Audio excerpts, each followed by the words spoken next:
unfolding at Laguna Seca. We're about 8 miles inland from where the Pacific Ocean laps against the Monterey Peninsula. It's the Honda Grand Prix of Monterey at Laguna Seca Raceway. It should be a devil of a fight today because points are on the line. And as a matter of fact, any one of 6 drivers right now can take the points lead. On the right-hand column, you see where those drivers start in today's race. But let's send you out to Gary Gerould. Paul, we're in the pace car, just coming down through the corkscrew, and what a great venue to play out the next chapter in this dramatic championship points chase, the tightest in kart history at this stage of the season. 26 900 horsepower open wheel cars behind it. The Penske team for the 3rd time this year dominating the front row. That's Helio Castroneves and his teammate Gilles de Ferran right behind us as we come to the home stretch here and the parade laps continue. You've got the corkscrew, you've got a magnificent venue, you've got a championship battle. What more could you ask for? Let the adrenaline rush begin. Man, Gary Gerould gets all of the good assignments. Hi and welcome. I'm Paul Page with Parker Johnstone. You know, the past couple of races, we've seen a lot of mechanical failures. My question, Parker, why? Well, the engines are producing a lot more horsepower and a lot more torque than they did at the beginning of the season, and everyone acknowledges that the gearboxes, particularly the Renard, are fragile. But I think there's another factor. At our last permanent road course at Elkhart Lake, during the race, the drivers were using a lot of the curbs, and these curbs simply pound the car. Well, here at Laguna, the curbs are even steeper. If the drivers decide to use the apex and the exit curbs, they may not make it to the finish. Will they? We'll find out. Let's send you down pit side right now. Here's Jan Beekes. Well, Paul, let's talk about Brian Herta. Of course, he won here in 1998, and he won here in 1999. So you might think, well, Brian could be disappointed that he has only qualified in the 2nd row. It's exactly the opposite. Consider he and his team, Forsyth Championship Racing, this is their first event of the season. They only had 8 days notice to come here that they were going to compete in this event, and he puts it on the 2nd row. Absolutely incredible. And you know what? He may have a great chance today to actually pull off that 3 in a row here at Laguna. Here's the Craftsman starting grid with Helio Castroneves, who won at Mid-Ohio and has scored points on all permanent road courses. Taking the pole with a new track record, his teammate Gilles de Ferran alongside. Dario Franchitti looks to rebound from a disappointment of stalling in the pits while leading in Vancouver. He starts inside row 2. And Brian Herta is back outside of 2. The 2-time and defending Laguna Seca champion wants to make it 3. Juan Montoya and Kenny Brack make up row number 3. Montoya is the series laps lead leader, but he's not finished 2/3 of the races. In row 4, Mauricio Gugelmin and Christian Fittipaldi on the outside. The 5th row is Jimmy Vasser and rookie Oriol Servia. California native Vasser looks for his 2nd Laguna Seca victory. In row 6, 2-time champion Michael Andretti and Tony Kanaan. The 7th row, former winner Paul Tracy and Max Pappas. Pappas finished on the podium here last year, a place he's visited just once since his Miami win. In row 8, Cristiano D'Amata and Alex Tagliani. The 9th row, Adrian Fernandez and Patrick Carpentier. Row 10 is Roberto Moreno and Michel Jourdain Jr. The 11th row, Mark Blundell and Jimmy the Rocket, Shinji Nakano. The 12th row, Tarso Marquez and Alex Barron. And in the 13th row, Luis Garcia Jr. and Memo Gidley. As we take a look here at the challenge ahead on this 2.2-mile permanent road course, the last 2 years, this race has been won by a Ford engine. There are 2 Hondas on the front row, but Brian Herta is going to start this thing with a Ford. Parker? Drivers reach top speeds of over 185 miles an hour entering the principal passing area into turn 2. 2nd place to pass, it's going into turn 5 at 175 miles an hour. The corkscrew at the top of the mountain, located here. Imagine bungee jumping with 900 horsepower strapped to your back. What a rush. On Friday here, there was a very frightening moment. This is turn 4. The driver is Patrick Carpentier. Look at him catch the lip of the edge of the gravel trap, goes airborne, literally bounces off the tire barrier and pirouettes over the wall. The good news in all of this, despite heavy damage to the race car, is that Patrick Carpentier is all right. He's starting the race today, and they've made some changes to the gravel pits all around the track because of that. One of our onboard views will come from Mark Blundell here today. And coming up, heading for the corkscrew, is one of the most recognizable corners here at Laguna Seca. Remember 96 and Nardi's pass on Bryan Herta? Well, the corkscrew is a quick left and a right-hander and a drop in elevation at the same time, putting a strain on drivers and equipment every lap. Shinji Nakano right at the top of the corkscrew, and he sweeps down. And I'll tell you what, your stomach just falls away when you do that. There are literally thousands of racing students who have driven laps here, and of course all the club racing here. Everybody loves to run the corkscrew. Field comes off the corner. Green flag should be ahead. Castroneves to the inside. Down through, that's the first turn. That little kink to the left. And now look at the brake slide up. Bryan Herta tries to move on the inside of Montoya. Heading for 3 through 3, looking for 4 next. This is where that accident occurred, not only for Carpentier, but Paul Tracy got off in a big way there during the practice.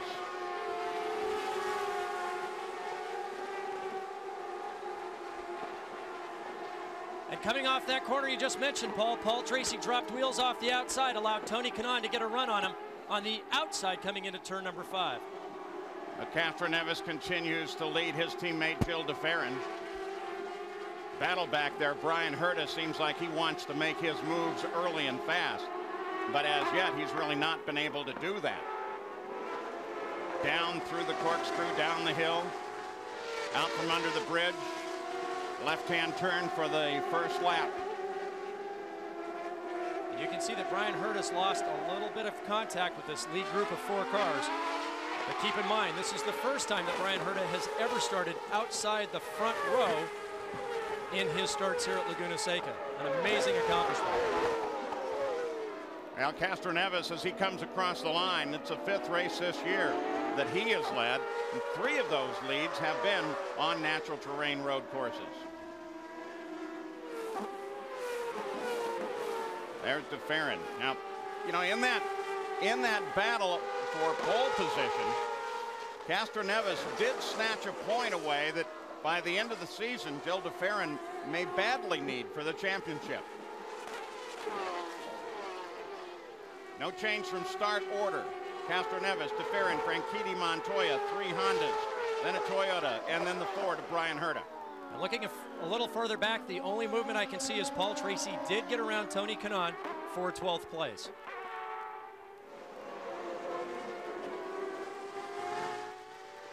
Montoya tries to make his moves on Franchitti. Key passing areas just ahead. This left-hander right here. Start to the inside under braking. Sometime you can do it. Slowest corner on the track, just under 50 miles an hour. Now they're up to top gear, on board with Montoya. That would be 7th with the Lola. Then hard on the brakes, 3.5 G's of braking force here. Coming through turn number 2 at just over 60 miles an hour. Up the short chute, they go to 130, back to 90 for the right-hander. This one's just a breathe of the throttle, roll into the steering, and back on the gas at 140. And now up the short chute to turn 5, 175 miles, hard on the brakes, just over 90 miles an hour through the steeply banked left-hander.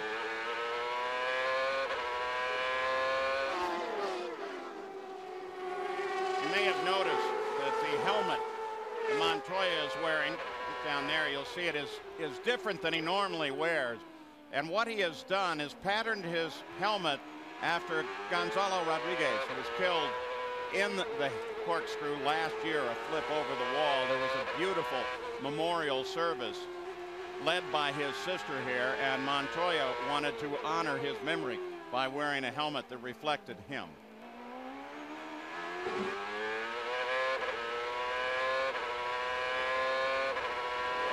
Look back in the field. Fittipaldi, Andretti, Paul Tracy. Keep in mind, Michael Andretti has not felt well all weekend long. There's something going around the kart paddock. A lot of people have been ill, engineers, crew members. Well, me last weekend, as a matter of fact. This is a very demanding course physically and mentally. Fortunately, it's relatively cool outside to some of the temperatures we've seen in the past here. But still, when you've got Paul Tracy behind you and it's a fight for the championship lead, you've got to really focus. Well, and that battle right there is a fight for the championship lead between Michael and Paul Tracy. It's interesting in this tight little community of Champ Car racing. There is some sort of bug that's going through the racing community. It started about 2 weeks ago. Doesn't seem to affect anyone else, just the racers and their crews and friends. Everybody's been coughing and wheezing. I never thought that's what the racing bug was, but if that's it, I don't want it. I got it. I got it. So at Laguna Seca Raceway, nothing changes at the front of the field. Montoya is still trying to track down and pass Dario Franchitti. The top of the field, it's Honda, Honda, Honda. Then the lone Toyota and the Ford of Bryan Herta. Some of the beautiful views that you can see here at Laguna Seca. We'll be right back. Penske cars run 1 and 2 at Laguna Seca Raceway in the Honda Grand Prix of Monterey. And when you consider the Penske team, they have been so very, very powerful this year after a considerable time without any victories. Gil de Ferran scoring the 100th win earlier this year at Nazareth. But consider their performance on road and street courses. Now, this particular graphic excludes the laps led today. And it's just been phenomenal. They've left a lot of other teams scratching their heads. Certainly, they've got the resources of their facilities in Poole, England to help develop these Renard chassis, but they have been dominant in all the open tests on the permanent road courses, and no one can figure out exactly why. But Penske certainly back at the front of their game. No change anywhere since we left you for the commercial break. Here is Bryan Herta. He lies back in 5th place, and I actually expected to move up a little bit sooner. This race is important to him for any number of reasons. He's the 2-time and defending champion, and this is his 100th start. Jan? Yes, well, consider, Paul, when he ran the car this morning, it was the first time he'd ever run the car here on full tank of fuel. He did not get to participate in the open test like all the other teams did. So I just spoke with the team and said they actually were just a little bit conservative at the start. They wanted to be sure the tire pressures came up, and that they are running the same program as most of the other teams as far as when they save fuel, when they don't. They say as soon as Bryan gets more comfortable, gets a feel for that extra weight of the full fuel load, then they think as he gets lighter, he's going to start going for it. Yeah, I'm really pleased with his owner, Jerry Forsyth. You know, they've not had the car going in most of the races, and they're going to bring Bryan here and let him try and win again and complement those statistics that are right there. There's no question he's the king here. And his performance this weekend has been absolutely phenomenal. To be dropped in towards the end of this championship series with the sort of competition that's deeper than any other open wheel series in the world and perform the way he has, it'd be like coming into the 7th game of the World Series with all that pressure after you've been at spring training for a few months without much to do. Bryan has done a tremendous job. I think often we forget when we think about Bryan Herta that he had a horrendous crash in the Indy Lights series, and it did massive damage to his legs and feet, and yet he never seems to show it at all. And you know, especially out on the hard ground of the paddock, he's got to be hurting. And actually, that was in the Champ Car Series at Toronto when he was first driving for A.J. Foyt. I was right behind him when that accident occurred. They had lowered the car just a little bit. It bottomed, went into the corner that used to lead on the straightaway. It was nearly flat out, and it looked like a super speedway accident. It was unbelievable. And the fact that he's come back and he's driving so well, I mean, this guy really, really knows his stuff. The rookie, Kenny Breck, right behind Bryan Herta, leading in the rookie points battle right now. And if things go as they have throughout the season, there's little doubt that he will, in fact, take that rookie championship. But then again, we've still got 4 races to go, and some ground can be covered. A couple of DNFs could ruin that fight for Kenny Breck. And imagine Bryan Herta now looking in his mirror, seeing his car from the last few seasons. A driver really wants to make an impression, really put his fist down to say, hey, you know, I may have been gone from your team, but I'm certainly not going to let you beat me. Kenny Breck, on the other hand, has done a great job also this weekend. We've watched him all weekend long, using every inch of track, most of the time dropping wheels off in the dirt. How far away can his first win be? It can't be that long. Yeah, when you watch him here, and we'll try to get in a little tight for you, look at how he handles each and every section of the race course. He'll run out further than everyone else. Now, we're only talking a matter of inches, but it does make a difference. Jan Bikas, you were the head driving instructor here at the school for a long time. Yeah, that's true, Paul, and this is a section of the racetrack where you really hold your breath, as Parker was saying, through turn number 6. But for Kenny Brack, we were talking about Brian Herta looking in the mirror and seeing his old car. Well, remember that the man who ran the Rahal team last year was Tim Cindric. He now is running the Penske team. Now, I don't think it's any coincidence that the Penske cars are now 1-2. Seems like that setup has made its way over to Team Penske. Jimmy Vasser, rookie Oriol Servia behind him. Again, Parker, that corner right there is the absolute key, is it not? It really is, because if you want to make a pass and make it cleanly, you've got to get it done going into turn 2, which means you've got to focus all of your attention of getting down the hill off the corkscrew through 9 and 10. So you can be right underneath the gearbox of the driver in front of you coming out of 11. So hopefully you can utilize a little bit of draft, hold your breath, break a little deeper than the guy, get inside him, force the issue, get him to the outside and back in. With the exception of going in there in turn 5, any place else here, you're taking huge risks for the possibility of disaster if the pass doesn't come off right on this track. Now we want to take you back and on board with Mark Blundell. We open the show talking about the use of curbs. You'll watch when they come across those red and white FIA curbs at the apex. Watch how it pounds the suspension, pounds the gearbox. Mark just missed it there. Gary Gerould.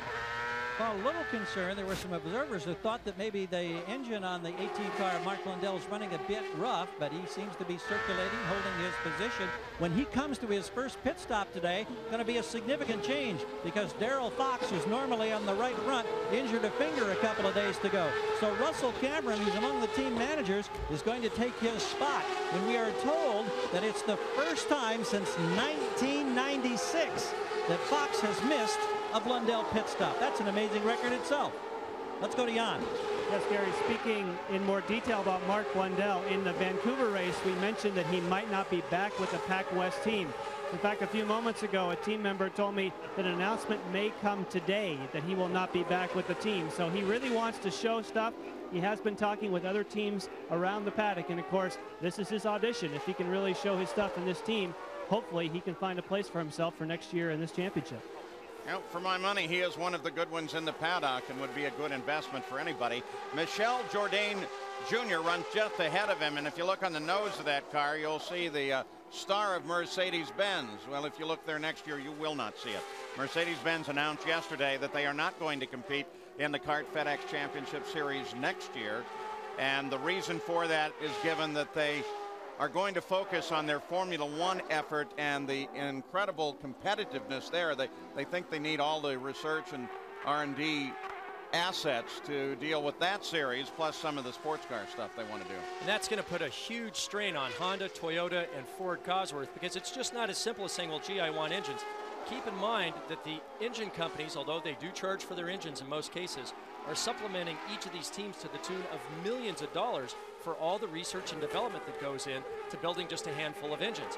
And right now, talking to some of the engine manufacturers, it takes at least a year's lead time to gear up, not only for dyno space, for the necessary personnel back at the shop to build the engines and do the rebuilds, but also for the track personnel. It's just not as simple as ordering an engine. So it's going to be very interesting to see how this plays out for next year and which teams will end up getting which engines and how the engine manufacturers will divvy up those that are coming from Mercedes-Benz. Well, in that Mercedes thing, we also have not yet heard from Ilmor Engineering, who actually builds the engines for Mercedes. I was taking a look at Adrian Fernandez, looking at Tagliani.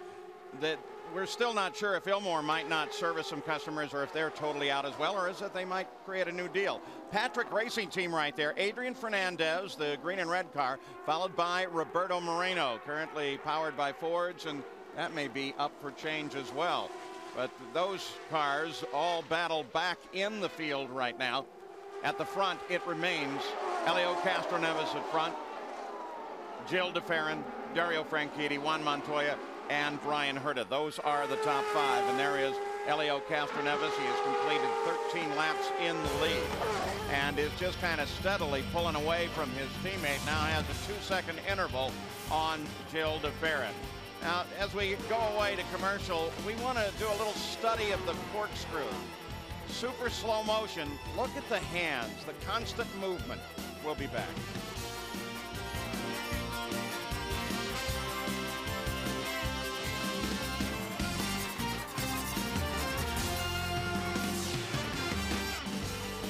Here's a little telling shot for you at Laguna Seca Raceway. Look how low they ride and how they head over the curb. A game of inches. Look how close these guys are. But we talked about using the curbs or more. Look what Montoya does. And that's at over 200 feet per second coming off of turn number 4. Unfortunately, every time he does that, it tends to throw a little of that dust and sand up on the track, and that doesn't help all that much.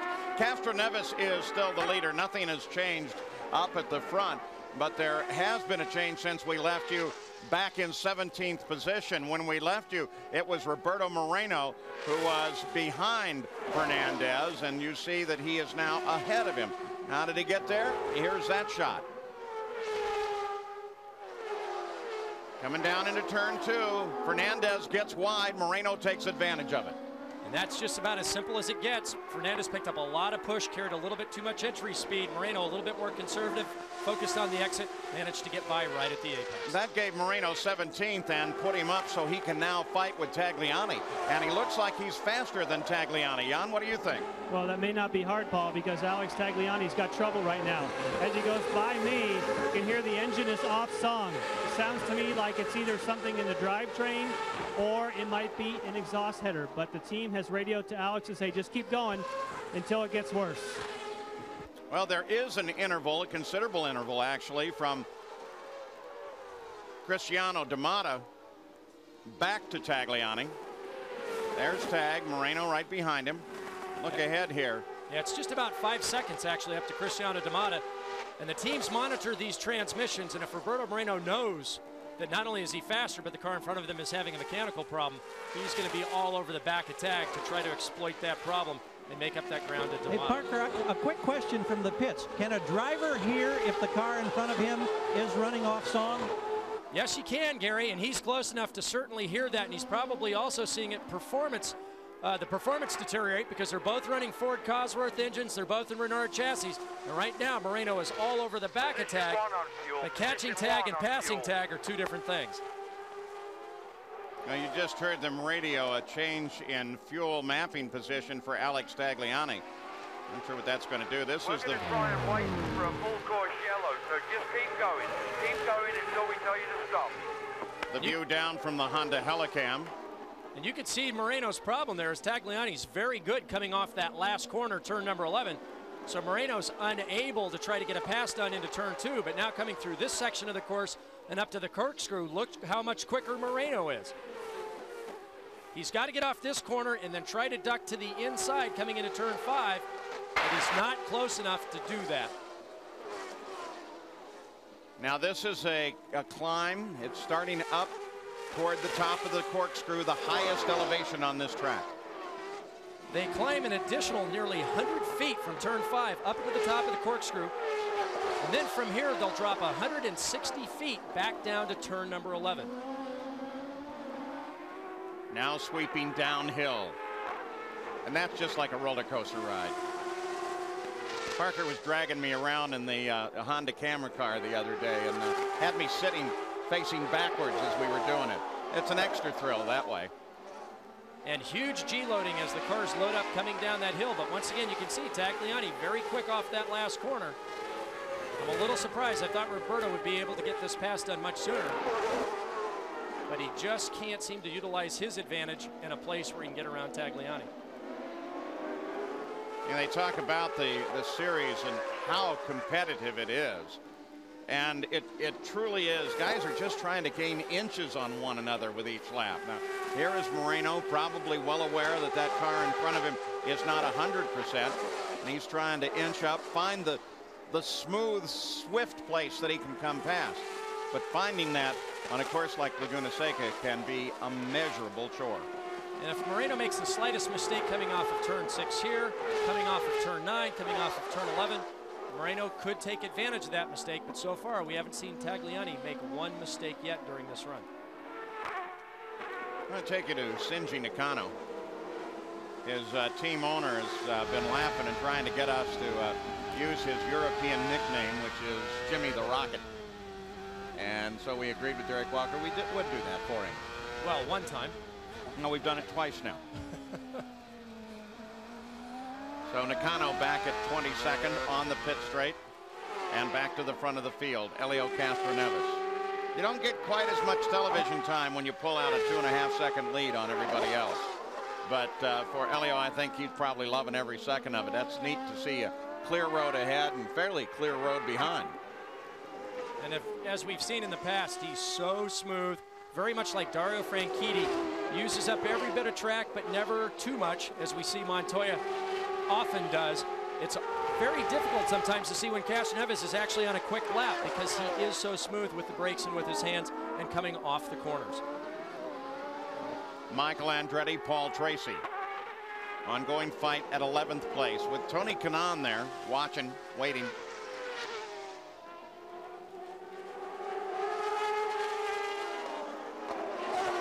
Paul Tracy did not seem all that dissatisfied with the fact that he qualified back in the field.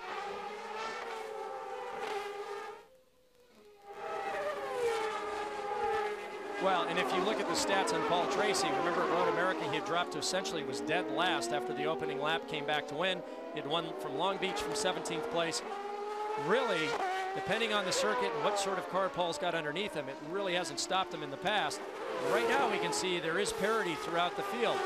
It's not a matter of turbulence like we've seen on the ovals. It's just all of these drivers, all of these teams are so good that as we start counting down the laps towards this first pit stop, unless someone's chassis goes off, it's going to be very difficult to take advantage of the driver in front of you without taking an enormous risk. And we are trying something a little new for him. We've been testing it the past couple races, and a lot of software changes. Their audio gang is working into it, but you'll notice from time to time during the radio transmission, you'll see the actual name of the team come out there. That allows us to scan a broader selection of frequencies, and then hopefully Parker and I'll shut up whenever they're actually talking. So trying to get Parker stopped is sometimes a break-face situation. The beautiful coast of the Monterey Peninsula, there are the top 5 in the field. There is no change in that whatsoever. Parker's put his headset down and has left the booth. When you come to Monterey, we don't only have fun here, everybody has a good time. There is a lot to do, and there's no question it's a family sport. We'll be back. Over in the Penske pit, the captain Roger Penske and his team manager Tim Cindric there on the left, keeping track of Helio Castroneves, the race leader, and Phil DeFerrin, who currently runs in second. Nothing has changed since we left you, but we are now beginning to close down on pit stops. And we're looking in the next 4, 5, maybe 6 laps for these guys to start to come in to make it in 2 stops. Well, they have to go 28 laps. Other people are going to try to stretch it farther. I expect to see that from the Pat Patrick team, with Jim McGee always at the forefront of interesting pit strategy and trying to figure out how to work the game to their advantage. But it should now, we should start entering the window for pit stops here shortly. There's Mauricio Guzman driving for the Pac West team. He's running 7th right now. He's had only 4 top 10s all year. It has not been his best year, but still he's one of the better drivers on the circuit. Head of the Championship Drivers Association and immensely well liked, though he had a pretty tough day on Friday. Well, he did. We talked a little bit about track safety earlier. Mauricio has been the top Mercedes qualifier very often during the course of this year. So he's done an outstanding job with what he's had available. But on Friday afternoon, after the first round of qualifying, after the slow group went out. That's it, mate. We just want to keep the captain back. He's catching a little, but we've got good mileage. We're in about 3 now. Keep it up. Just push a little bit harder. John Anderson staying in touch with his driver. You were saying about Friday. Well, good job for stopping, by the way. Thank you very much. You're welcome. After Carpenter's accident, Cart shut down qualifying, brought Mauricio and the drivers in. They did a quick inspection of the circuit just to make sure that everything was being done that could be done to continue on safely. And Mauricio, the most professional, one of the most dedicated presidents of the Championship Drivers Association, I think, in a very long time. Outstanding off the track and on the track. I want to run you back and take a look at this battle. Vassar and Servia. It's the closest battle on the track. Look at him climb that hill. Heading all the way up to the top of the corkscrew.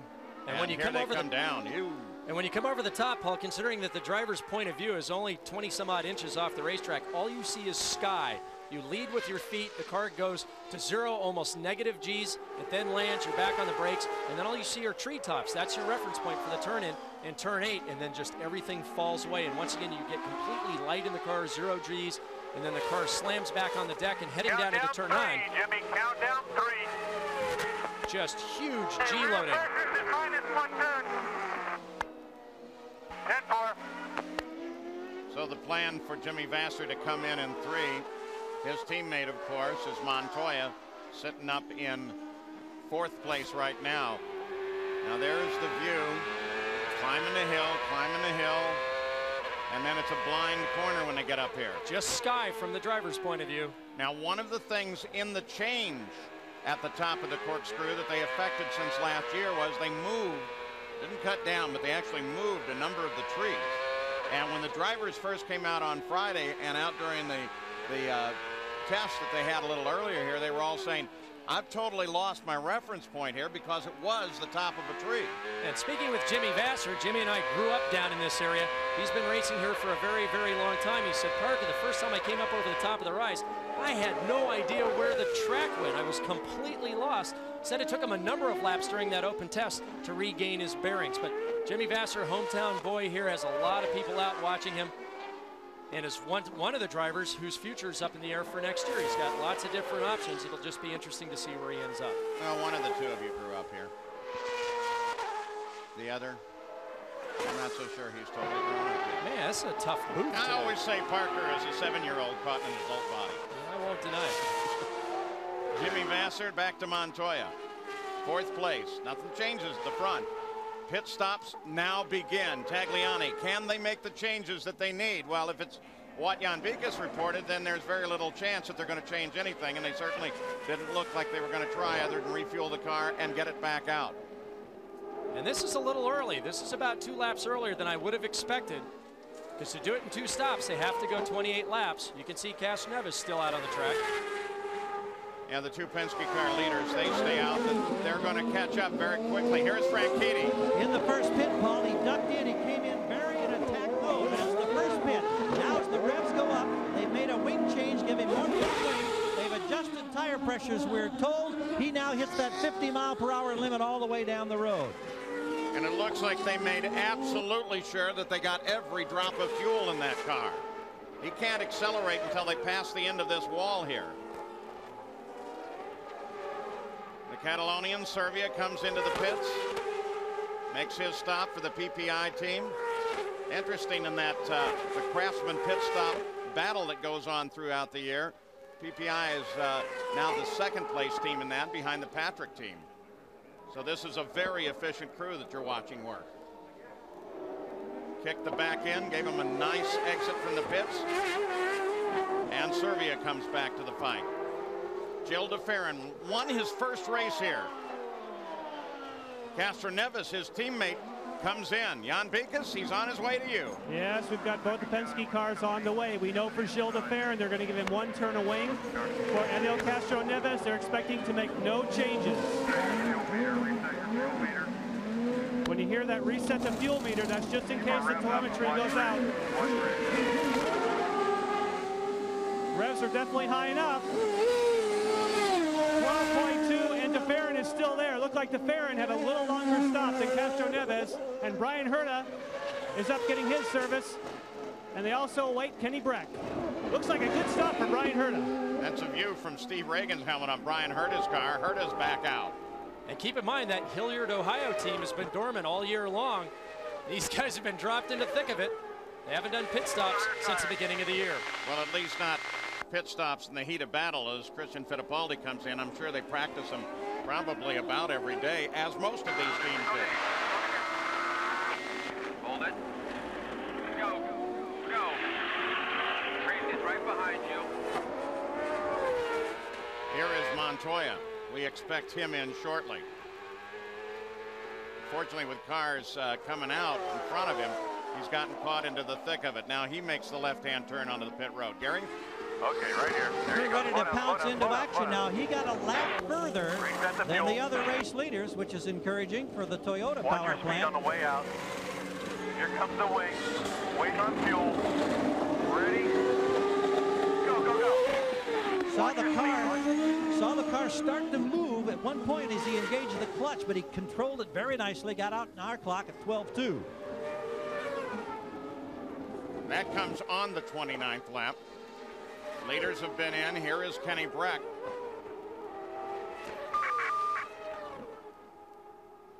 great job of extending the run to lap 30. And the points leader, Michael Andretti. He comes in from 5th. Obviously, the Ford's getting very good mileage. And for a lot of the drivers that pitted before lap 28, they will be praying for a yellow in order to stretch it to the end, because you've got to go at least 28 laps twice and then the final run at 27 to make it to the checkered flag if there's no yellow. Well, that battle in the pits changed nothing at the front of the field. Helio Castroneves came out, but as mentioned, it looked like DeFerrin had a little bit of a problem.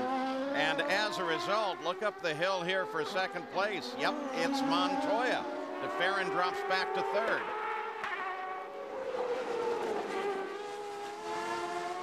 As Montoya was heading into the pits.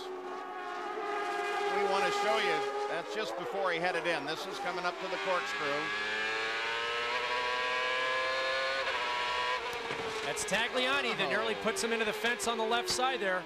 You can see him go right for the push to talk button with his left thumb, obviously communicating some frustration back to his owner Chip Ganassi about that move. Now, but the crew did for him what he couldn't do on the track. They got him 2nd place. Tagliani, who was voted most friendly driver after the run at Vancouver last week. Paul. I'm enjoying Laguna Seca. There's the pit summary with DeFerrin dropping down to 3rd. Didn't work well for Herta either. Montoya, the big winner in that pit round.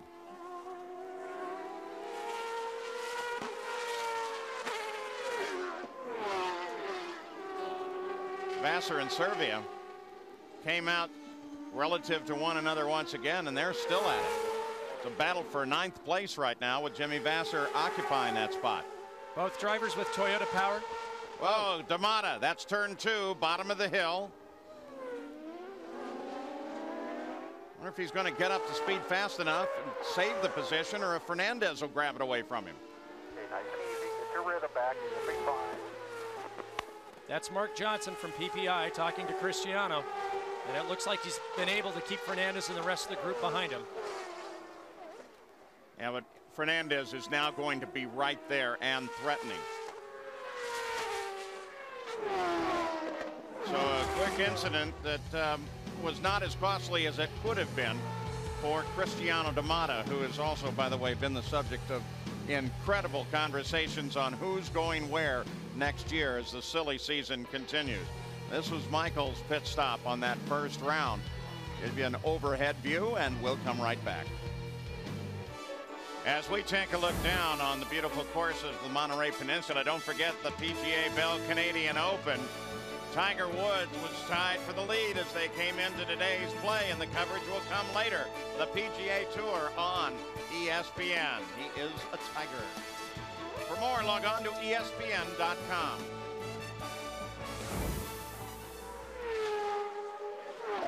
Tony Kanaan came into the pits in 13th position. He left in 22nd. Apparently he had several problems stalling the engine. Now, Parker, while we're watching Helio Castroneves, the leader, talk a little bit about those pits, because they are uphill.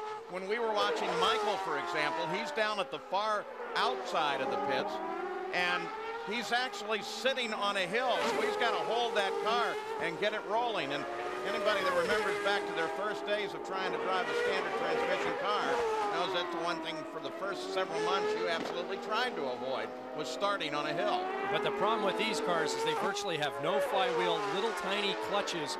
It's very, very difficult to get the clutch engaged under the best of circumstances without stalling it.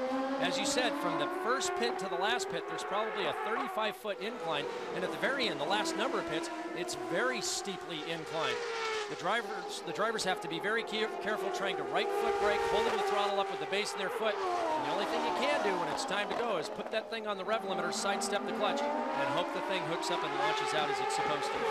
Well, the combination of the pit stops and the quick little off course for Cristiano D'Amata has worked to the benefit of Roberto Moreno. He is third in this line, started 19th, now runs in 15th position. Just ahead of him there is Patrick Carpentier, and then Max Pappas ahead of him. And when we're thinking about Carpentier, remember that crash that we showed you?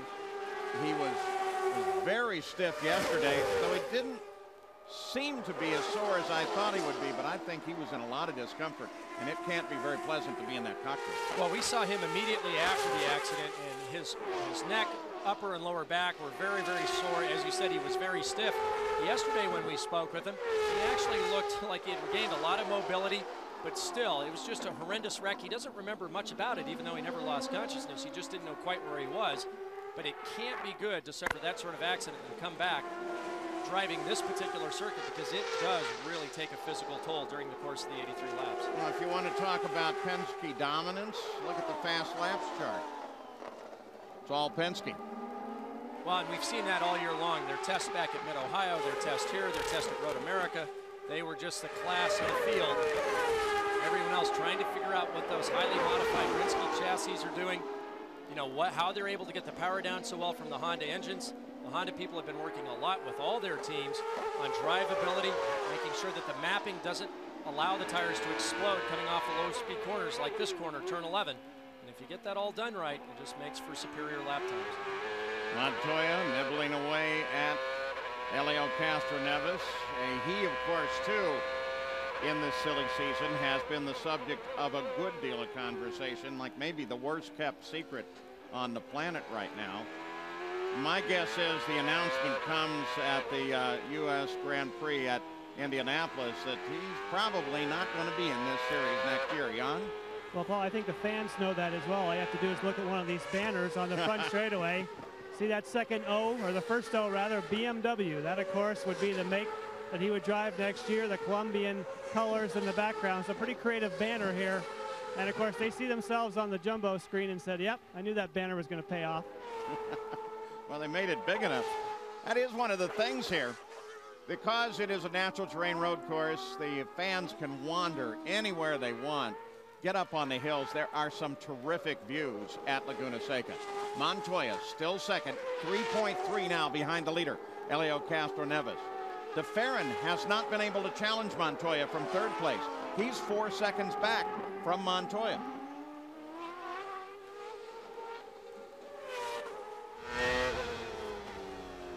Back with Shinji Nakano.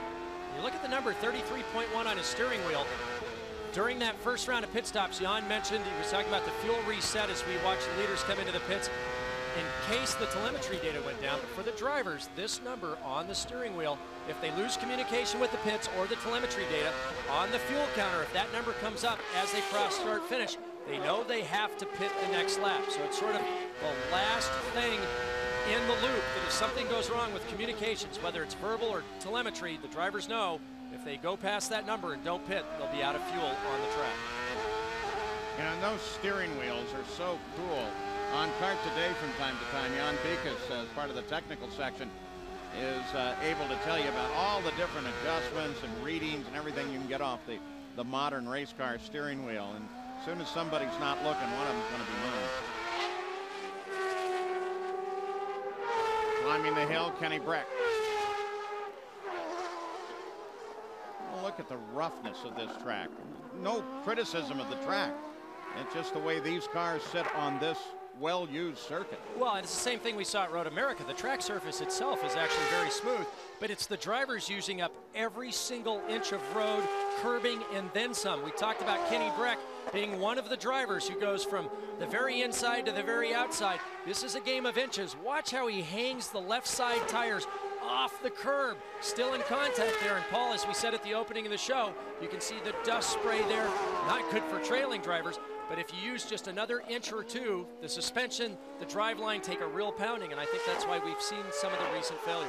Kenny Breck currently 6th place. He's only 21 seconds back from the leader. So while Castroneves is indeed pulling away from second, or not really pulling away, but has a pretty good lead on Montoya. Montoya is whittling it down. It's right at 3 seconds even right now. The rest of that group, while not in contest, is pretty tight on the leader. So anything goes wrong, they can all be right there. Taking you back to Max Pappas, 13th place. Carpentier and Moreno right behind him. And the leader right now is beginning to overhaul some traffic, so that may become an issue here shortly as well. And it certainly will, because with this track being 2.2 miles, if you're about ready to get lapped, as we see Alex Barron here about ready to be overhauled by Castroneves, you're going to do everything possible to keep that guy behind you. if a yellow were to come out and you would just let him by trying to do the right thing like he's just done, if a yellow were to come out, Alex Barron would just, he would just be overcome because he knows there's no way to get back in the fight, back on the lead lap. But now, Castroneves has his work cut out because there's a whole group of cars in front of him with Jourdain, Kanaan, Gidley, and Tagliani and Blundell just seconds in front of him. Alex Barron, of course, replacing Takuya Kurosawa for the remainder of the season while Kurosawa recovers from injuries. Here's the front of the field. Mamo Gidley, we're watching him. He started 26th, steadily moving up. He's now 21st. It is still Helio Castroneves, though now he's got to work his way through traffic, and that can be very tedious. Look at that group ahead of him. No slouch in that group, so he's going to have to fight for each and every pass he makes, and they certainly, none of them are interested in going a lap down. Here's Max Papis and Roberto Moreno. Now, Carpentier was in the midst of this when we left you, but you don't see him now. And here's why. Side by side with Max coming up and over turn number 1. Into the braking area for turn number 2. Max now looking back down the inside. And apparently grabbed that position.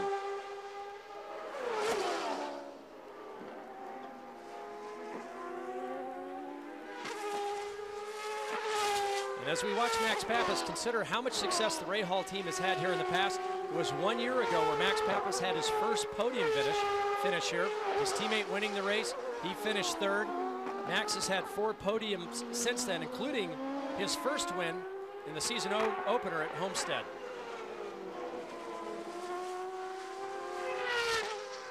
Max Papis re-signed for next year with Bobby Rahal, as has Brian Herta. So that team is all put together. It's got to be a comfortable feeling to have the team all tucked in and ready to go long before the end of the season. Some of these other teams do not have that advantage. Well, really, they're only a handful. We know that Team Penske's set for next year. We know that Team Green is set with its current drivers. Maybe an additional one to be announced soon. And then, as you said, we've got Rahal's team with Kenny Breck and Max Papis. And other than that, it's just about wide open. What's interesting in all of that is, we're going to look back here through the field. In all of that, we're not hearing a lot of rookie new guys' names mentioned in there. It all seems like, for the most part, with the possible exception of Ganassi, it's going to be a change within drivers already in the series. A lot of the veteran drivers that'll be on waivers for next year have already signed options with a number of owners, and the drivers are just trying to put the best combination of driver sponsorship and equipment packages together, and it's changing not from day to day but from hour to hour. Gary Gerould. Well, Montoya's getting a little frustrated here, and Chip Ganassi, they've been lobbying the CART officials. Alex Barron in front of Montoya. He's always tough to get around, and Dario Franchitti had some very pointed remarks about that last week at Vancouver. We're watching one of the officials acknowledge Ganassi now, and apparently race control is into this situation. We'll see if Barron gives way. They've already gotten around him, Gary. They have gotten him. Montoya's there. Thank you. But consider that Castroneves' lead over Montoya was 2.57 seconds only 2 laps ago. In this last lap, he had cut it down to 1.2 seconds. If you're Castroneves, if you're getting bad brakes, you're just hoping that the guy that's chasing you is also getting bad brakes in traffic.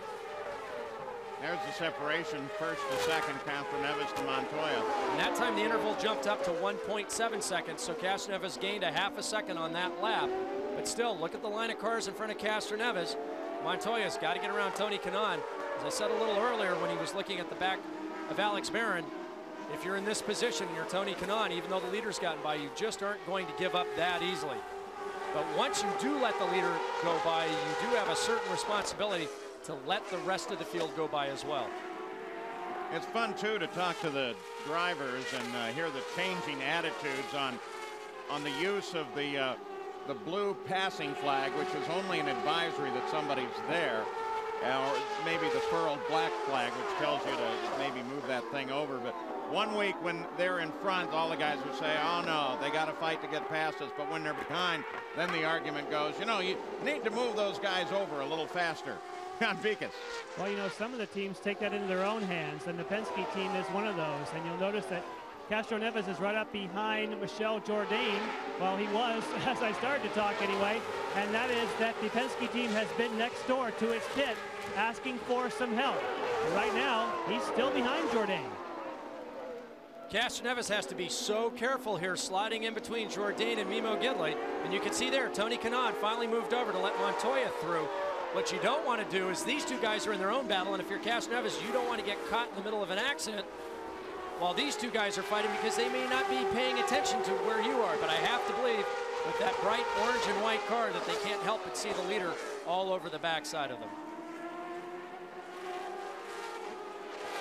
Tagliani, Michel Jourdain Jr. ahead of Castro Neves. Look at this, Moreno. Moreno moves on Pappas. Whoa!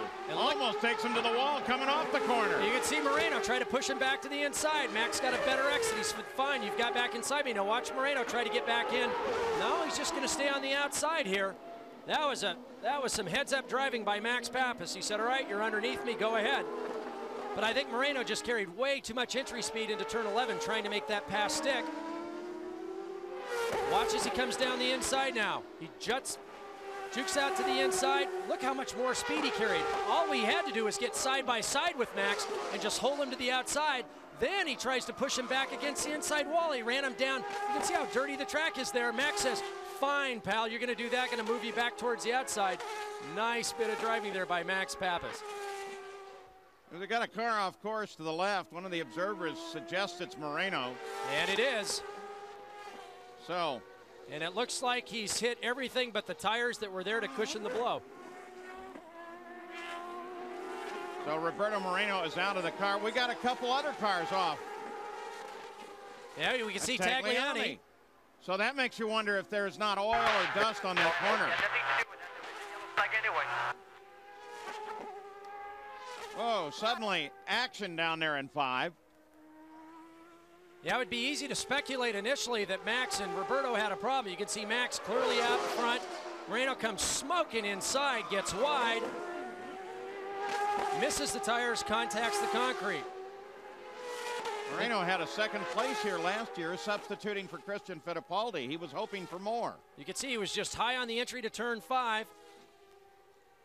That dirt is very, very hard packed. It's almost like concrete with sand on top of it. No chance of really slowing down very much before the contact with the barrier.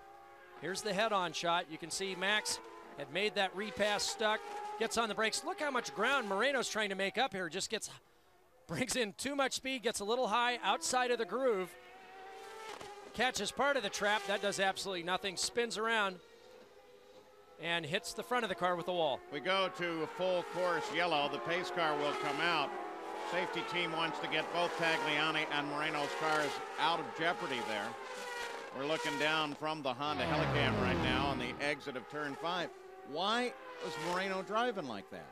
Well, obviously they had a territorial dispute going into 11, a little bit into 2, and he just got in there too hard. It looked like a little bit of the red mist on the entry of 5. But I tell you, Paul, for the guys that pitted a little bit early and were off schedule, this yellow was exactly what they needed to get back on schedule. They will be diving into the pits with this full course yellow. 47th lap completed by the leader, and Helio Castroneves is on the pit road. Jan Beekes. Yes, he is.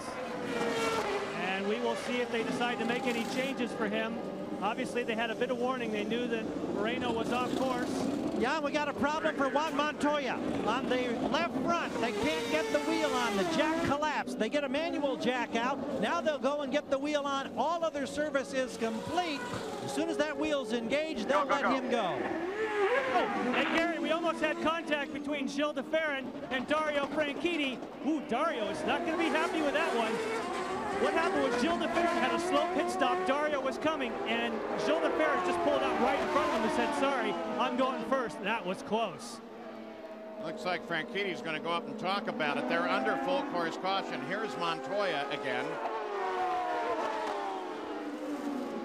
Car comes up on the air, the wheels come off, and you can see the front jag sack. Everything. Jag sack there. And now it's, what do we do? Where's that jack at? What else could go wrong for this guy this year? He's led more than twice as many laps as any other driver. He's been absolutely dominant in statistics, and now we watch the tussle between Dario and Gilles de Ferran. The pit lane here, very, very narrow. It's 50 miles an hour, which may seem fast in a production car, but the crew chiefs, once they get that service done, aren't intimidated by cars coming down the pit lane, and they just launch their drivers in front of or into whoever may be coming down the pit road. Well, that one was costly for Montoya. Keeps Castroneves in front and puts Gilles de Ferran back into second place, and Montoya has fallen all the way to 7th.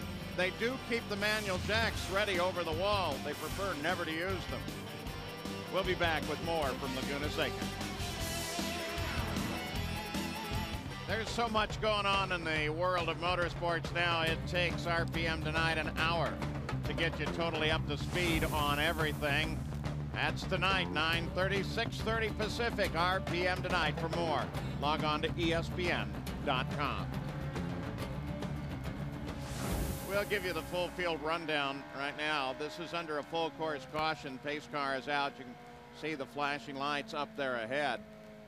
Still can't figure out exactly what Moreno was thinking, but boy, when he gets behind the wheel, that otherwise calm and smiling little man is a bulldog. And we saw a good example of it there.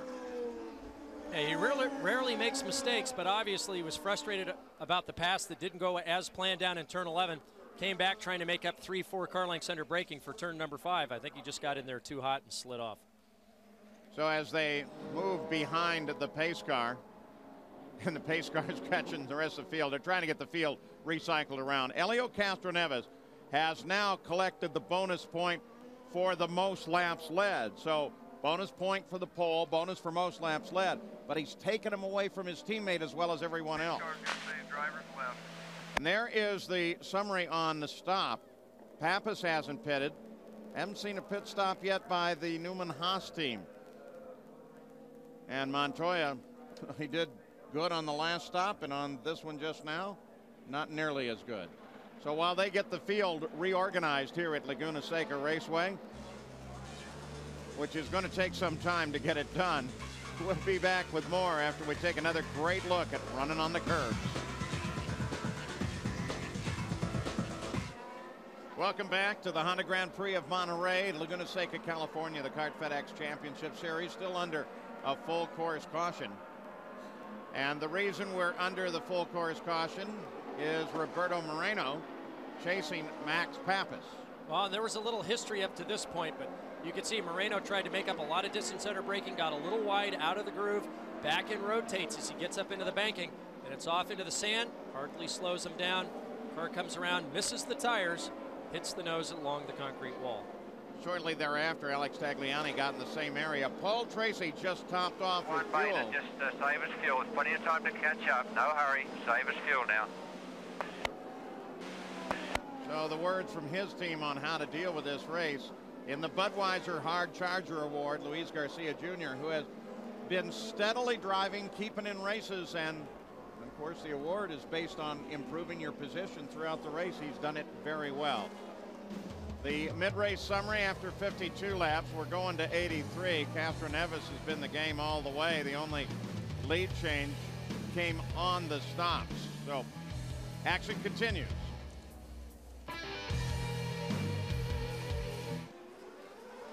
Welcome back to Laguna Seca. Paul Page, Parker Johnstone, Gary Gerald, Jan Pikus. This game just really got interesting. We're now in a situation where some of the guys think they can go all the way to the end. You saw the top up on Paul Tracy, and that's going to be what, about 30 laps? Well, we also had Christian Fittipaldi. We had a couple other guys come in, but on the way out of the pits is where this got interesting. We've said that this is uphill. It's very narrow. They launch Christian. Look at Tarso Marquez. Very, very close. I was expecting to see a T-shirt next week and it said, hey, guess who I ran into in the pit out at Laguna? All right, so you've grabbed your fuel chart. Yes, I have. What do you think? Well, they've got to get at least 2 miles per gallon, but I think a lot of these guys, now that they've topped up and played the fuel game, will be able to get to the end. I think some of them might need another lap or two of yellow at some point. If that's the case for Paul Tracy and some of the others who've taken the risk, Paul Tracy now in 14th, everyone in front of him is going to have to come in, I think, one more time in order to get it at the end. Boom, Paul Tracy's at the front. Oh, goodbye, Helio Castroneves. He just jumped on it hard as they come back to the green flag. De Ferran now closes in on him.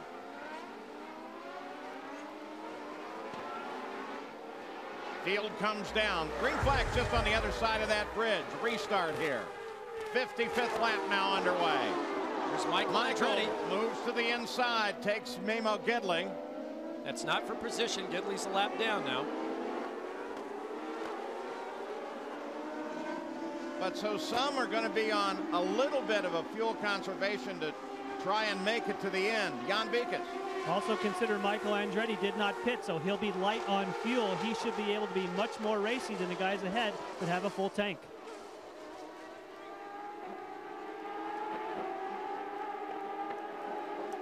"25 laps since Michael Andretti last pitted." I wonder how long they're going to keep him out there, and I wonder why they didn't stop him. Well, he's going to be able to go a little further because of those yellow laps. We can see Tony Kanaan making a move up the inside there.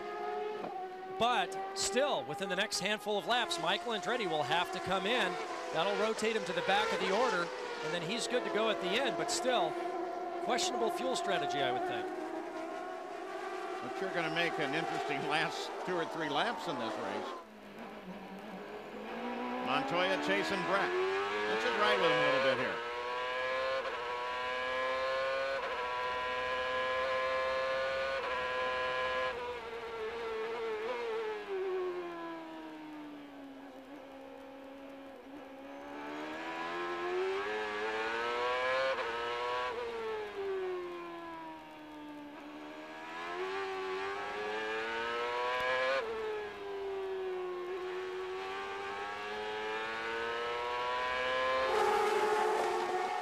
Jimmy Vasser with the stops. Sitting up there at the edge of the top 10, and here comes Paul Tracy. Tracy got sandwiched in there. Look at the tearaways go flying as they come up through 6 and pull those little strips of cellophane off the front of the helmets to keep them clear. They get especially dirty when you're running right up somebody else's exhaust pipe. And just as ahead as Oriol Servia, he was able to get by Jimmy Vasser on that last restart.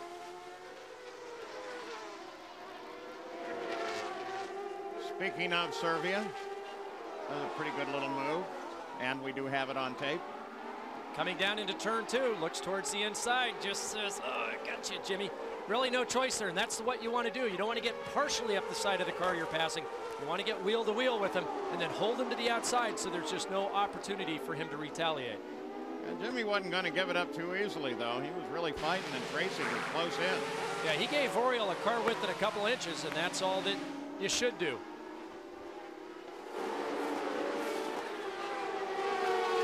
Now Tracy works Jimmy.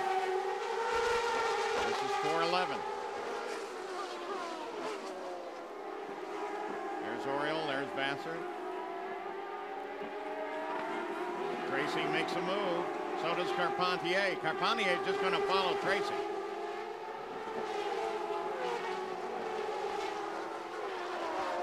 Curious assortment of lines coming up the hill there, isn't it? Well, and really, it's whatever's most comfortable for the driver in the braking area. You normally come in at a little bit of a diagonal. You normally lock up the left side wheels. You've got some more weighting on the right side as you're ready to dive down into turn 8. But really, the line there is just a matter of driver comfort. There's really no line that's particularly faster. It's whatever the driver likes. With Tony Kanaan, well, the best assumption next year is that he's going to have something to do at Morris Nunn Racing. There is also a lot of rumor going around that team who will be with it, who else may be with it, and what power plants they'll use. They're one of those that are going to be affected by the Mercedes-Benz departure. Gary Gerould. Well, we're talking about this fuel business initially on the stop, and Montoya had 34 laps or so to go when he made the second stop. He was one of those immediately questioning the pits about, do I have enough fuel to go to the end? Initially, he was told that yes, you did. Then they decided that might not be the case. We were extremely skeptical. They said they needed another couple of laps of yellow. Jan said that he would really try to save some fuel, and Chip Ganassi told him that they might, in fact, have to stop again. So the fuel conservation game is on one more time in the FedEx Series. The amazing one for me, though, remains Michael Andretti and Max Pappas, Ford-powered cars. 28 laps since the last stop for Andretti, 29 for Pappas. What's going on there? Well, they've got a few more laps and they'll have to come in. If we go back to Montoya, in order to go 34 laps, he's got to get 2.2 miles per gallon.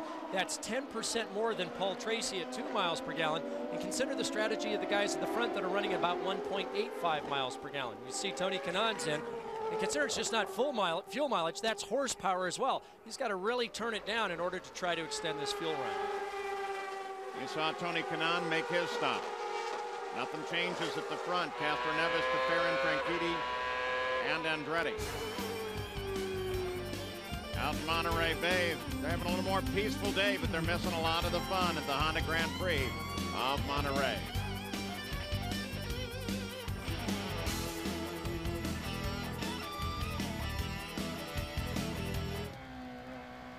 Are you one of those that like sits around and says, I know more about sports than anyone else? Well, ESPN has come up with the ultimate sports fan quiz show. It's the 2-minute drill. Check it out on Monday. For more, log on to ESPN.com.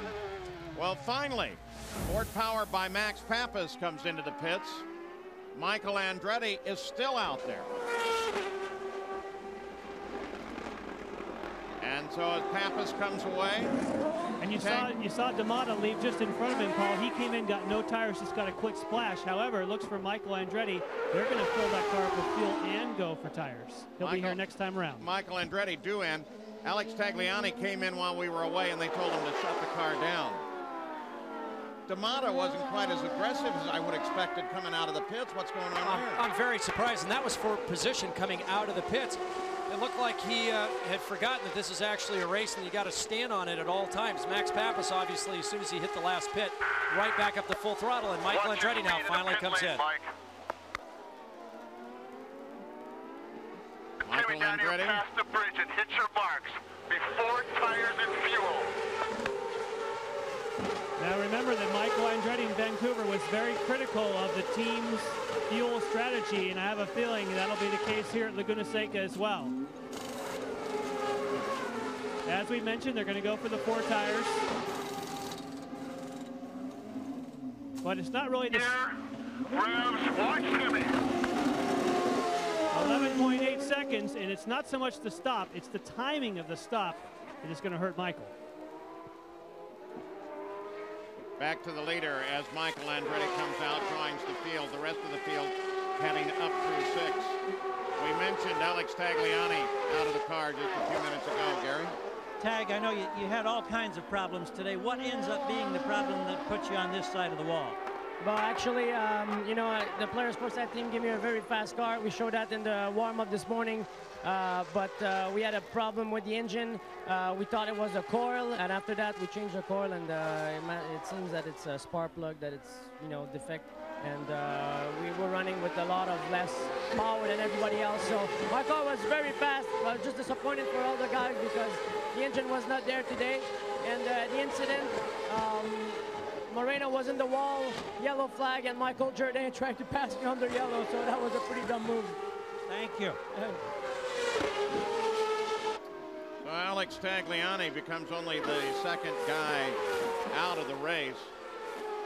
He had that off-course excursion just after Moreno went off, but he was able to get it going again with the help of the safety team. Moreno, of course, has made it on foot back to the pits, but his day is done. Everybody else, the remaining 22, are still on the course.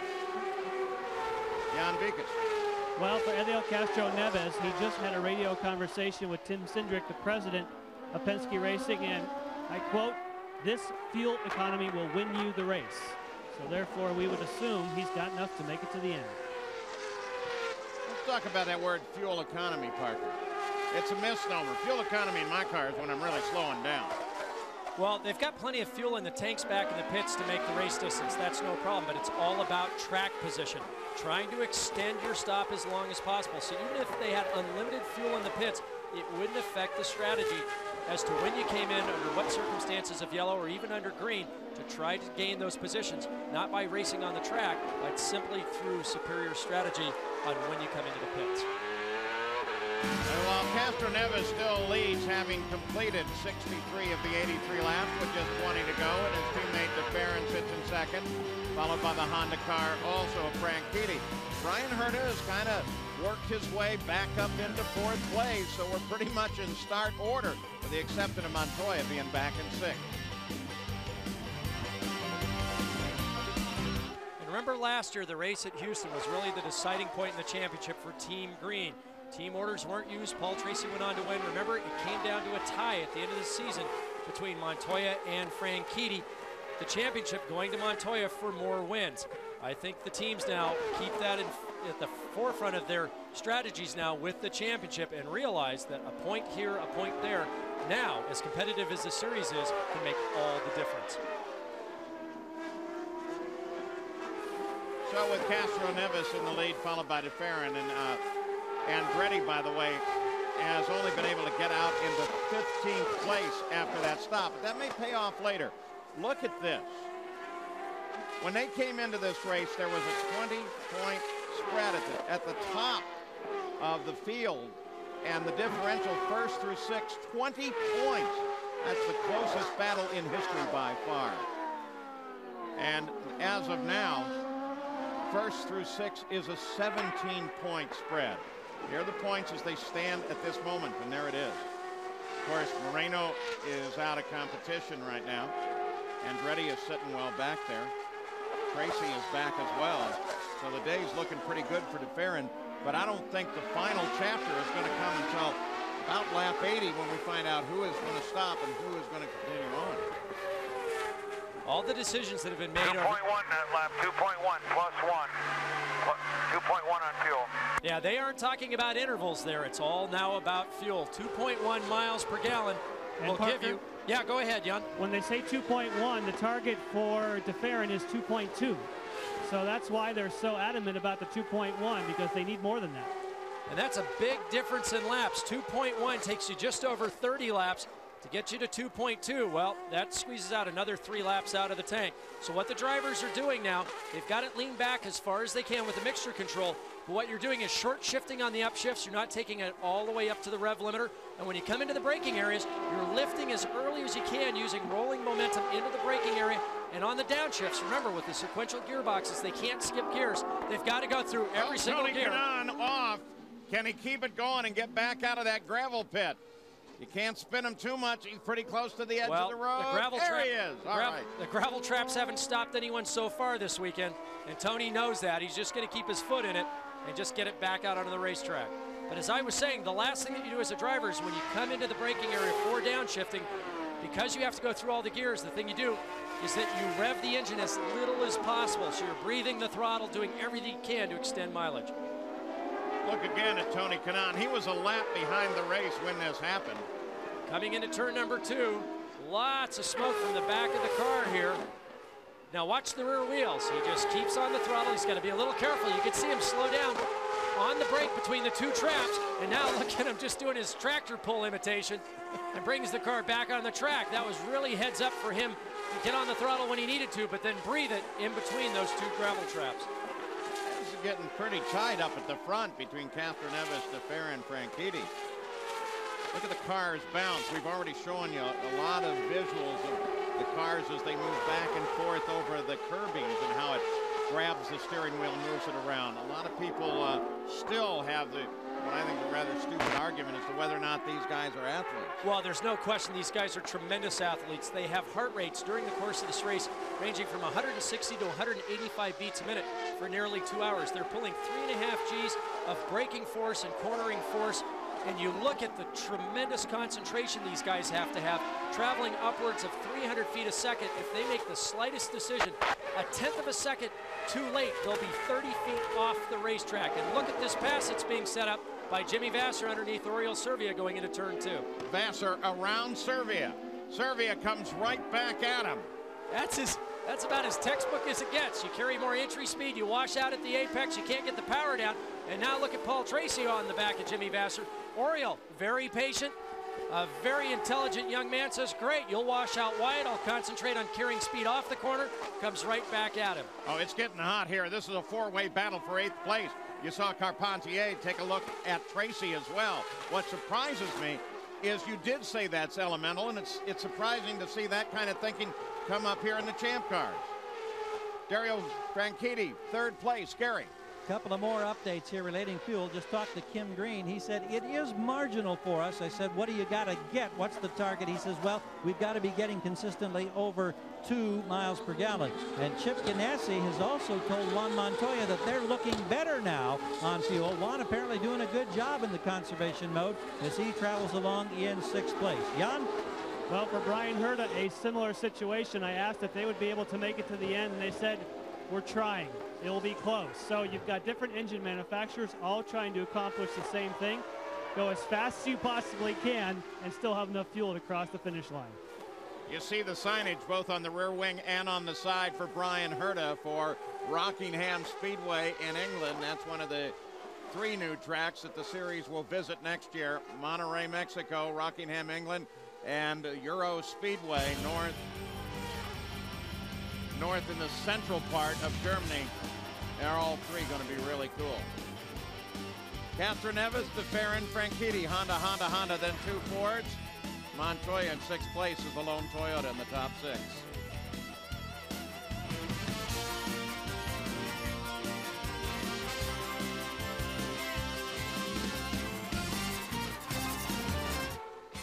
And of course, SportsCenter is going to be all over the story of Bobby Knight. Don't miss their coverage. 7 and 11 Eastern Time tonight. For more, log on to ESPN.com. Well, since we've been away, there has been just one move of consequence, and it is fairly important. It centers on Paul Tracy as we look at the current standings. But Tracy was able to make a move on Jimmy Vasser, get around him, and take 9th place. Ever so important points. Once again, heading down into turn 2. Paul's, who was a little close on the way in, but finally sticks the maneuver just past the first apex here. Jimmy trying to tuck back in so that Carpentier also doesn't take advantage of him having to slow down to let Tracy through. Montoya runs in 6th. Want to go back and take a look. Here comes Servia and Tracy. They're pretty hard at it. And keep in mind, Tracy did that splash and go right at the end of that last yellow. He has got 4 additional laps worth of fuel, so to speak, than any of the cars around him. Jimmy Vasser behind him, Servia in front of them. In fact, everybody up to Castroneves has now come in lap 48. Paul, right on fuel. We're just watching it. Just be careful on the overtake. Only use it when you think you've got an opportunity. You're doing a great job. You can hear Green talking to Tracy. The overtake button, the engine goes to full rich, full advance on the timing, gives him all of 900 plus horsepower. He's the guy that can take full advantage of this situation. That strategy, very risky as it may have been at the time, may be paying off, but he's got a short amount of time to try to get these passes done. And with his back-to-back victories, Paul Tracy has been on a roll. Back at the front, Castroneves, DeFerrin, Franchitti. There's Bryan Herta. Kenny Breck is in that fight too, and certainly Montoya's in there. That's tightening up. And we could see the interval there from Castroneves back to Tracy. It's about the length of the pit straightaway. It's about 10.2 seconds. So Tracy has his work cut out from him, but it looks like the guys at the front have enough fuel to get to the end and be a little racy at the same time. You went back and looked at how the top 10 was in the points at the start of this race. Every one of them has changed now. Again, competitiveness of the series. Look how tight it is. Tracy works on Servia. Remember the great pass, Zanardi, Bryan Herta at the top of the hill? Herta doesn't think of it that way, but it's also not a pass that you'll ever see again and actually have it work, because now you cannot gain a position with an off-course excursion, which is, of course, what Zanardi did to win that race on the very last lap. 7 laps, 7 to go. Boy, it's getting close now. Who's telling the truth down there? Who can get it done? Penske cars, front of the field. Franchitti sits there in third, 3 Hondas, a Ford, and a Toyota. Paul Tracy trying to come up through the field and gain some points as well. We'll be back with more from Laguna Seca.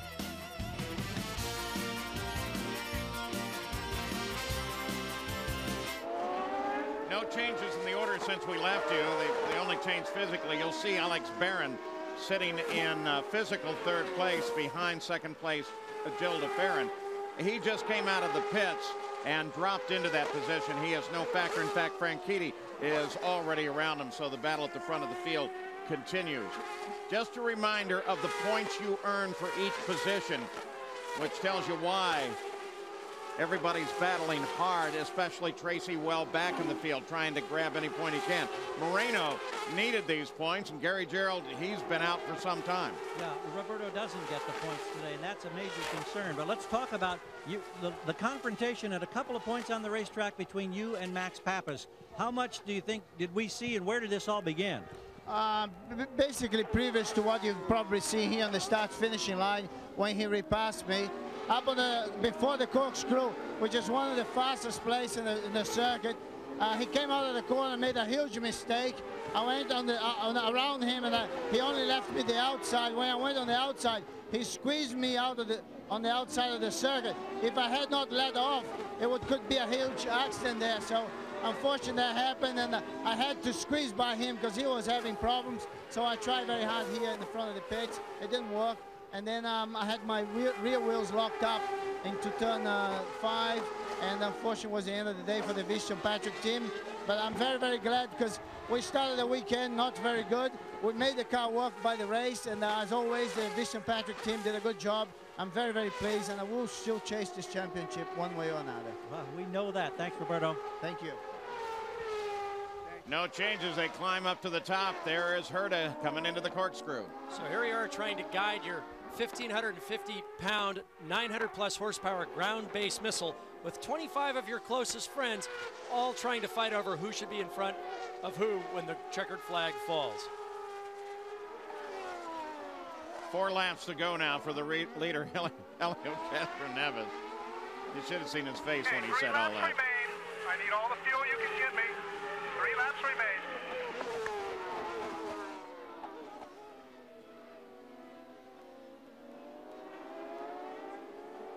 You just heard the conversations to Helio Castroneves. Jan, are they nervous in the Penske pit? Well, we'll find out. Tim, has the fuel conservation worked for you? Can you make it to the end? Yeah, at this point, unless we have a surprise or whatever, I think we're in good shape. He's done a great job at this point. Very nervous, or do you have a bit in reserve now? We think we have a little in reserve, but you're always nervous at this point, so we'll see what happens. Thanks, Tim. And if they actually calculate this just right, the cars should run out at the start-finish line with the checkered flag. It's going to be interesting to see if all of the cars will be able to make it back to the pit lane on the cool-down lap. Yeah, where does elevation changes figure into all of that? That fuel's got to be sloshing around in there as they're getting down to the bottom. Well, even this corner in turn 9, the physical loading is so high that I know several drivers who actually loosen their shoulder harnesses so they can move forward to get a little better leverage over the steering wheel. So if the drivers have to do that in order to manhandle these cars, certainly you think, even though there's foam in the fuel cell, trying to manage the fuel sloshing around in the tank, still the uphill, the downhill, the constant left, right, left transitions. It'd be interesting to see if they can pick up every ounce of fuel in order to get to the checkered flag. Jan Vika said it used to be your home track. Yeah, when you're talking about the fuel sloshing around in the fuel cell, they actually don't worry about that too much because they have a fuel collector that holds about 3/4 of a gallon, and then they have the actual receptacles that suck it up into that. So in other words, even if you had sloshing in the bottom of the fuel cell, you always have about 3/4 of a gallon there so you don't suck air. So it's only that last 3/4 of a gallon that you worry about. Yeah, but it looks like they're taking it down to that last 3/4 of a gallon. You just saw Cervi and Tracy. Here it is. They came at one another, turn 2 once again. And Oriol says, I've seen this before. Sure, have the inside. I'll take it right back as we get to the exit. Oh, coming down to the closing laps now. Dario Franchitti, 3rd place. How's he on fuel, Gary? Well, we just checked again with Kim Green, and he says, yeah, it's improved, but then he gave us the big grin, and he says, I'm afraid everybody else has improved too. So they don't think they're going to get any break in that respect, and they think they're going to make it to the end. I asked Chip Ganassi about Juan Montoya. I said, how close? And he just said, real close. White flag is out. If there's nobody in the pits, they're all going to run for it, and they may need that downhill. And Jan said 3/4 of a gallon. Well, keep in mind, that's only a couple of corners here at Laguna, but as you said, at least it's all downhill from the top of the corkscrew back to the pit lane. Paul Tracy just spun it over in turn 2. He was trying it again with Cervi, and then he lost it. Oh, look at him chop in front of Christian Fittipaldi. Remember, each of these are points. They're so important, just 4 to go after this in terms of races. So he can't afford to lose anything. That was costly. Top of the hill for Helio Castroneves. Gil de Ferran's right there with him. Franchitti is certainly going to try to take a look at de Ferran as they come down the hill. Again, whether or not all engines run all the way to the bottom, that's a question. Franchitti looks like he is out of the contest coming down the hill. He's going to come down in 3rd. Helio Castroneves, this is the final turn. He's only got to get up a brief uphill here, and he will have his 3rd career win. All right! That's it. That's the way you do it. Great job, guys. Great job. Well, Helio Castroneves, 5th win of the year for Team Penske, 3rd in his career, and Gil de Ferran will take the points lead. They're the unofficial results for you on a day that, well, we kind of thought it'd go a little more strategic by the end of the race. It looks like everybody's made it down the hill with no problem whatsoever. We'll be back.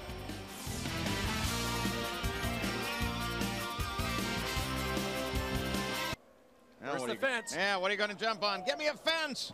Give me any fence. Once again, back at Laguna Seca, the huge scoring pylon over the shoulder of the man who has conquered this place, Helio Castroneves, win number 3. The concern was fuel. How much concern did you have? A lot, Gary. But I have to thank you, Marlboro Team Penske. I mean, they did a fantastic job giving me this car, and I was like just hilarious. I was like, yeah, come on, I'm gonna do it. And of course, this victory in memory of Gonzalo, and I'm sure wherever he is, he will shine. Terrific job today. He found a fence to climb and a wall to climb, and here's a magnificent trophy as the winner of the Honda Grand Prix of Monterey.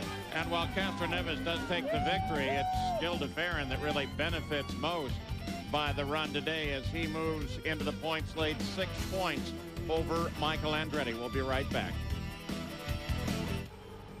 Well, as we take you back and let you see some of the action of the day, next week we'll be in St. Louis for the CART Motorola 300 as the battle for the championship continues. So join us then on ESPN2. Helio Castroneves takes the win. Gil de Ferran takes the points lead, and Penske takes the top 2 positions. This has been a presentation of ESPN, the worldwide leader in sports. For more, log on to ESPN.com. We'll see you next week in St. Louis.